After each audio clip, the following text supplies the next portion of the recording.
Praise the lord. సామెతలు 18వ అధ్యాయం 21వ వచనం మనకు అందరికీ తెలుసు కదా. జీవమరణములు నాలుక వశము. అయితే నిజంగా జీవము మరణము నాలుక వశము, నాలుకలోనే ఉంచినాడు దేవుడు. ఎంత పవర్ కదా ఈ నాలుకకు.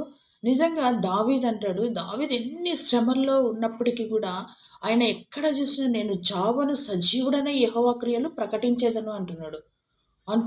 ప్రతి యుద్ధానికి వెళ్ళేటప్పుడు ఎక్కడ ఏ పరిస్థితిలో ఉన్న ఆయన దేవుని దగ్గర విచారిస్తూ వచ్చినాడు.